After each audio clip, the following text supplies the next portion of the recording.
Hello guys, paano nga ba mawala ang mga ipis sa bahay?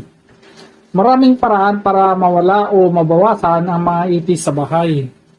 Kailangan mo lang pagsabay-sabayin ang paglilinis at pagpuksa sa kanila para mas effective. Una, panatiling malinis ang bahay. Huwag mag-iwan ng pagkain o tira-tira sa mesa o sa lababo. Linisin agad ang pinagkainan at kalan. Itapon ang basura araw-araw. Ilagay sa sealed container ang pagkain. Mahilig ang ipis sa dumi at pagkain. Pag wala silang makain, lilipat sila.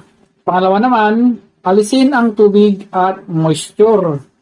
Ayusin ang tumutulong gripo o tubo. Patuyuin ang lababo bago matulog at iwasan ang basang sahig. Kahit walang pagkain, nabubuhay ang ipis kung may tubig. Pangatlo, gumamit ng pamuksa ng ipis. Nariyan ang boric acid. Ilagay sa sulok o ilalim ng appliances.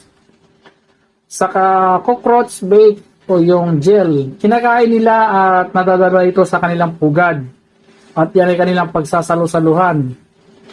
Spray insecticide. Pang instant epoch, pero mag-ingat po tayo dito, maglagay ng face mask at guantes.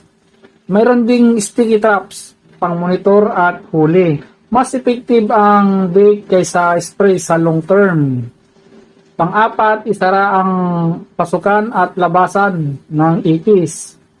Takpan ang butas at bitak sa pader. Lagyan ng door seat ang ilalim ng pinto at siguraduhin may screen ang bintana. Dito sila pumapasok at nagtatago. Panglima naman, natural na paraan. Ito ay optional. Ito yung bay leaves o laurel. Ayaw ng ipis ang amoy.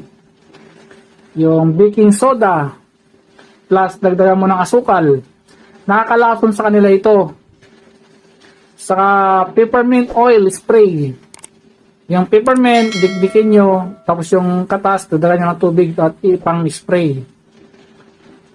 Bonus tips, kung sobrang dami na at hindi na kaya, magpa-pest control service na para siguraduhin mawala pati yung kanilang mga itlog o yung mga anak-anak para hindi na dumami. So, yun lang guys. Thank you.